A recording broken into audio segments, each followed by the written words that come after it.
What up? Ice, what's good, pimp? Boom, boom, boom. Let me get everything in order. I'm gonna bring you right in here. My ginger beer. Got my Buddha.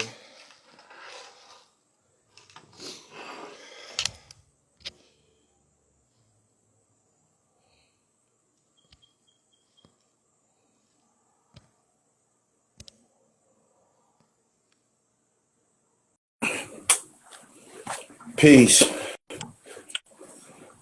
What's good? What's going on, man? Peace. Good afternoon. Can you hear me? Is everything good on your end? Yeah, I got you. You can hear me? Yeah, let me sit something over here right quick.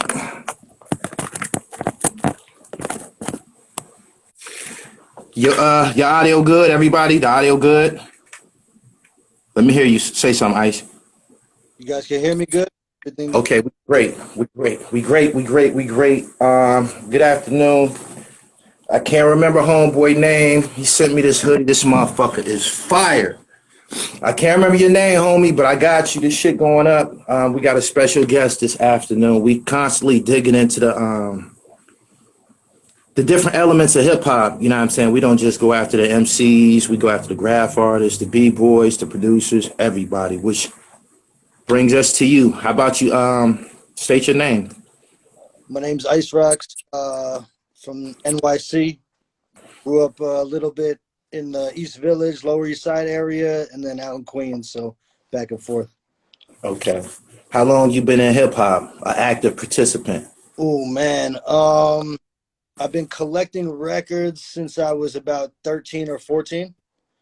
And then it basically started with, just listening to hip hop and hearing samples and being like, oh, what's that? And you hear the little like soul samples and whatever in the Wu-Tang, and it just progressed, and that's kind of how it all got me into it. But making music, I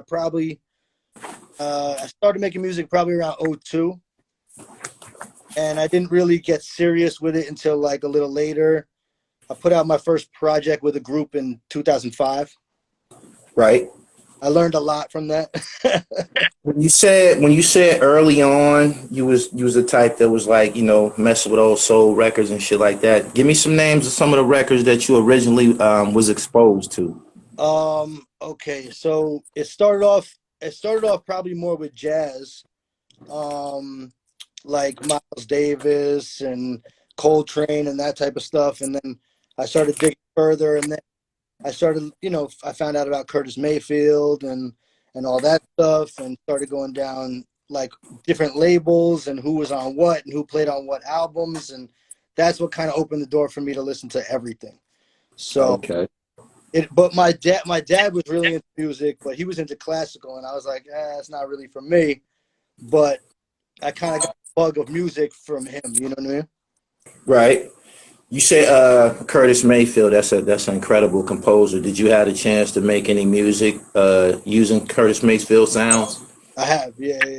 Nothing that's been released, but I have chopped up some Curtis before. Okay. So why don't you give us an idea of some of the artists you've been working with in the past year? All right. The past year I was on one of Flea's records. Flea did like 12 albums this year. I did a track on one of those. I worked with Heem from BSF, Benny, Mayhem Loren, El Camino, and then I have a bunch of stuff coming soon with a lot of these artists and a bunch of other artists as well. Okay, so based on some of the artists that you mentioned, I assume you got a particular sound, right? Yeah, I would say so. Okay. I go over the spectrum. I do a little bit of jazz, a little bit of this, but it's all kind of rooted. People have told me that when they hear my beat, they know it's me. So. Oh, no doubt, no doubt. Okay. You got any specific standout tracks that you will refer people to? A Uh, standout record? I mean, I've done a bunch, but basically, the realist for Heem with Benny and Heem that came out a few months ago on the Green Lantern tape. Long story short, that's Right. track. I did Got the Fever for Mayhem years ago. That was like a big track for him. That like kind of helped propel him a little bit back in 2010. I think that the video came out. Oh, Uh, you've been putting it in. You've been putting it in. oh yeah, I've been working for a long time. Yeah. Okay. I got to get an ashtray, but before I step off for 1 second, could you tell me what the DXA stand for? Dirty Explicit Artist was originally what that stood for. That was like that's my group.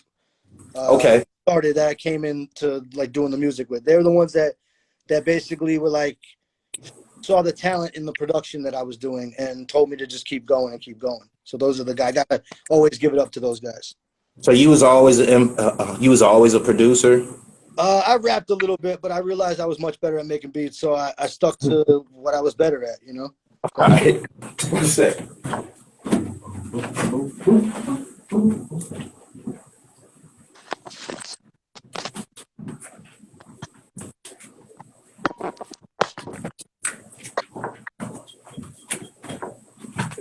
All right. Excuse me. I apologize for that. No. Is there anybody that you would like to work with? Oh yeah, there's plenty. I mean, people that I would love to work with. West Side Gun. That's one that I would love to work with. I want to do some stuff with Ito. Ito is nasty. Um, Okay. there's there's other people that are really high up there that I would like to work with, but if it happens, it happens. I'm just gonna keep doing what I do. You know what I mean? Either way. Right. Could you tell us how did you become exposed to the Black Sopranos? How did you meet him and Benny and all of them? Okay. How did I was listening. I basically found out about West Side Gun. I guess it was after Hitler 2 came out. I think. Okay. Right when it dropped, I was like, "Oh, this is crazy." I started paying attention, and then I basically, how did I meet them? Basically, I met me and Mayhem were on tour, and we were in like Columbus, Ohio, or something, and Wes and a few of the other guys, and Wes Conway, Daringer, and a few others all drove down to come see us, and they got there after we got off stage. So we all had dinner and we're like hanging out, and that's kind of how we, met. And then I hit up Benny. I heard a song he released, and I hit up Benny and was like, "Yo, I love what you're doing. Like, I'd love to, work with you." So he was like, "Send me some stuff." So I sent him some beats, and then it all kind of unraveled. And then the first song that him and I did that was released was the track "Don't Make Me," which was on the other Green Lantern tape on the Butcher on Steroids. I did the last track on that album. Okay. And that's kind of Go ahead. no, so that's kind of what kicked off our relationship. And a few years ago, I went up to Buffalo and just hung out with them for like a weekend and just made a few tracks that's what the Realist was, and all these are starting to come out. So yeah, we've been putting in some work though. You worked on Conflicted? Oh yeah, I did the mobbing track with Chase Fetty, Heem, Benny, and Billy V. Like the second track, I think, on the. Okay, man, you got to let it all hang out. Do you got a website or anywhere where they could visit your site, read your bio, contact information, download beats, etc.? You got anything like that? I do. I have a website that I am almost finished making. It's I had an old one, but the old site got shut down, and so I got a new one that I'm launching. It's just icerocksdxa.com. It's the same as my handle on here and everything else, Twitter and all that. That will be going up probably in the next 2 or 3 weeks. But for now, like I have music up on Bandcamp, all the streaming sites, everything. Right. Is there any producers that you get excited upon hearing? Oh yeah. I mean, my man Daringer'S like one of the guys that I like a lot. Alchemist, obviously. Um, Madlib, I'm a huge fan of. I also like, Easy LP, guys like that, Right. LES, uh, Right. Large Professor, Lord Finesse, my man Buckwild, who I've become friends with over the years. He's an Okay. incredible producer as well. There's a lot of V Don. There's a lot of guys that have been doing their thing. His name a lot lately. Is there a way that producers can collaborate and create one track? And how does each producer become compensated for it? I mean, yeah, you can. I've done stuff with other producers. Basically, I mean, the easiest way to do it is if everybody's publishing is in order. When things go to be released, everybody gets their right publishing. But that means that whoever's releasing the song, who's ever like the publisher of it, needs to credit everybody properly so they can get their money. You know what I mean? So it's basically falls upon the shoulders of whoever song it is. Yep, that's usually how it goes. I mean, but as a producer, you can put claims on stuff that you've produced. Mm-hmm. That stuff you can do that, but a lot of people don't know how to do that. A lot of people don't know even that you can do that. Yeah. Or just happy that their stuff's getting used, so they don't. Yeah. That's another thing. Would you be violating any codes by sharing some of the I don't know, equipment or software that you've grown to use? I know it's a progression. Some people start with Fruity Loops or Acid and grow throughout different programs. Where you at now? I go a little all over the. What would you recommend for somebody who's just starting out? Something that's kind of like, the basics, elementary and shit.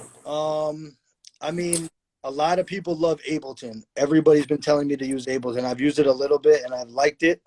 Mm-hmm. Haven't really delved like really into it. I actually beats on Pro Tools. Like people think I'm crazy, but there's some people like me that make beats in Pro Tools.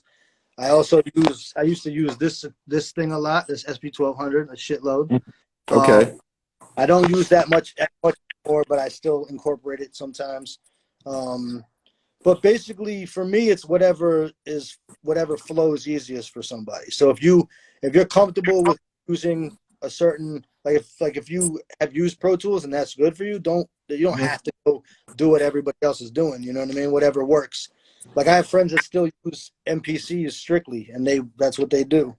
So, but I would say Ableton, Logic. There's a lot of programs, Fruity Loops, Reason, Right. um, the MPC like the live ones or whatever they've got. Those are good. Right. It really depends on. I would say the easiest thing to do is if you have a friend that's a producer and you want to learn production, sit with them and see what they use, and you'll probably pick up that. And that's the easiest way to learn. I think that's the easiest way to learn. That's how I got my editing game up, sitting with somebody. It Yeah, almost came naturally after just actually being there, just sitting there and shit. you just Um, you watch what they do, and then you kind of do your own thing based off of that, and you learn. yeah. You know what I mean? Pro Tools is essentially a recording software, right? Yeah. But you mentioned that you make beats on there. What Yeah. is it? What type of aptitude is required to take a recording software and create a track? Um, to me, it was just well, I kind of was using Pro Tools as like when I was an engineer in my old studio because I had a spot that we had live people, like it was like a live room and everything, and Yeah. so I basically was using that so much that to me it was like, okay, well if I'm already programmed and I have time to make a beat, why don't I just make a beat? So I started using it, and like it just started coming natural because I was chopping up audio anyway in it. So I was like, okay, you put on, you find your tempo, I was like, this is pretty easy. So to me, it was like kind of second nature. But I started with the first program I ever used was Reason. And then I went to an MPC 2000 XL, then 2000, then the 3000. So I like jump all over the place. But I think to me, it's like whatever you're comfortable with. And learning new stuff is always a thing. So if you can learn new things, you'll keep yourself, more in tune with what people are doing and then kind of use it to your own benefit. Give me the names of some artists on the rise, some of the guys that you working with that people ain't really never heard of. I encounter a lot of dope dudes on the rise, like Noah the Flood, that's one. There's others. Heem is one. G Money Bags is one. There's different guys, but anybody that you've heard that you know within like 6 to 9 months, they probably gonna be popping. My man Manhattan is one of them. He's incredible. I've done a bunch of stuff with him. We got my album's coming out, and then his album's coming out right after that. I produced like more than half of it, or maybe half, or a little more than half. He's ill. Who else is really dope that I've been liking? Now I'm drawing a fucking blank. Who else have I been working with that I like a lot? There's a bunch of people that like. Oh, Rick Hyde. Rick Hyde's about to go up heavy. He's killing it right now.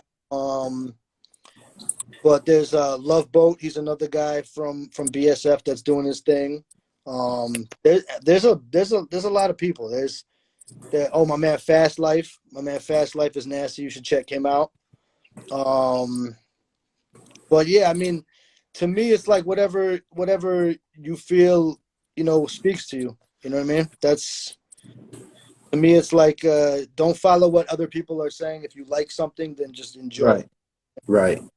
I see somebody in the chat room asking about any female MCs. You work with any females? I don't currently work with any female MCs, nah, but I've heard some dope ones.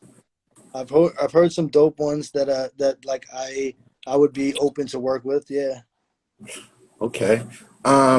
Lastly, I'd like to ask you, how did you meet Mayhem Loren? How did y'all start working together? So I had a radio show with my homie D-Face from DXA at Baruch College. He was going to school there. I got kicked out of college, and he was just like, come help me with the show. So I was around 2000. What was that? 2004, 5, 6, 7. Or no, I'm sorry. 2006, 7, and 8. I think around was when we had the show. And for 3.5 or 4 years, we didn't play the same song twice. We kind of I had to clean all the records. I had to do all that, like reverse curses and everything. And we didn't play the same song twice. So it was our thing. And we took a lot of pride in that, but it took a lot of work. But we basically had my man Solus from Timeless Truth was the dude who basically was like, yo, you guys should interview Mayhem. He's next. Come up. So him and Thurston were supposed to come through the radio show. Thurston Howell couldn't come, so just Mayhem came by himself. And at the end of the interview, he was like, yo, can we get a drop from you, like a freestyle or something? He said, yeah, I got you. So he put on the beat. He gets in the booth. He comes out the booth. He's like, yo, what beat was that? That shit was fire. And I was like, oh, I made that. He's like, I need that. And I was like, well, I'm using it, but let's do something. So I was like, I got the studio in Queens. He's like, I'm from Queens. So he came by, and the first beat I played him in the studio was Got the Fever. And that's how it all Oh, shit. came about. Yeah. Chemistry. And we did Raw Cashmere and More Cashmere. Those are 2 projects that we did together that were, up until this past year, were only vinyl releases. So now they're up on streaming. Everybody can check them out. They're on streaming. Raw Cashmere and More Cashmere. And we got some stuff in the works coming soon. Let me ask you something. Somebody just offered a good question. How do you go about protecting your beats once you put them online? I usually don't put them on for that very reason. What happens once they online? Well, I mean, you can pretty much rip anything off the internet. So if you're, you can go on someone's SoundCloud and literally rip their song right off of SoundCloud, go on YouTube, rip their stuff right off of YouTube. So to me, I try to I put stuff on my Instagram story here and there, but I put like clips, and I try not to play everything because, people will definitely jack something and go right over it. I mean, obviously the sound quality is not going to be necessarily as good or whatever, but some people don't care. They just hear something, they want to do something over it. Okay. Okay. But for me, I mean, I do put stuff up, but I try not to put up stuff that's not released yet. You know what I mean? Like if it's already released, I'll put it up on something or whatever, but I try not to I try not to put too much of the beats that I'm currently working on and trying to shop or use for something up there. Because I mean, but then again, it's a good thing to build. You know, as a producer, you know, who knows?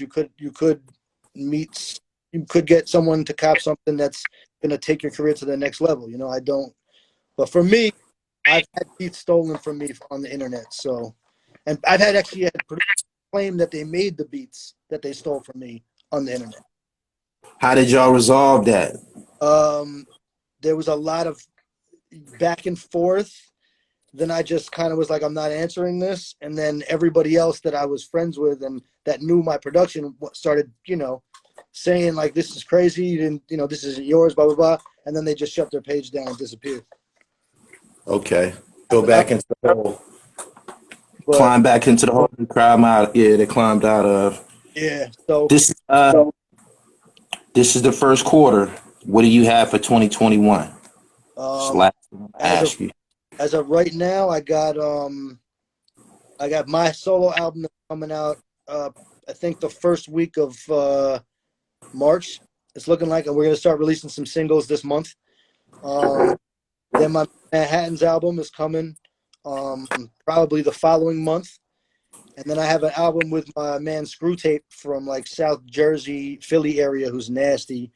And we have a tape coming right after that. And then there's a few other things in the works too, that are not finalized yet, but they're coming. Okay, make sure you tell those guys you're working with, man, to follow this movement, man, because I'm digging and I'm making sure that I discover the undiscovered talents that's putting in this work, man. And you were brought to my attention. I examined you, and you 100% doing your thing, and I expect great things from you in 2021. Appreciate it. Give me a drop, man. I'm gonna get up out of here, man. At some point, we'll do this in person the right way, but I appreciate you for coming through. Oh, good. Drop out. Go ahead, give me a drop. Yo, what's good? It's Icerocks. Thank you for coming and checking out Gully TV. Appreciate y'all. Salute. Yeah. All right. Ice. Peace. Peace, man. Boom, boom, boom, boom. Hope y'all enjoyed that. That's some work I had to do. Y'all see the video on YouTube at some point. I appreciate Icerocks for coming through. We got to continue to hit them with those exclusive. You know where you seen them first. DXA, Icerocks. I'm up out of here. One.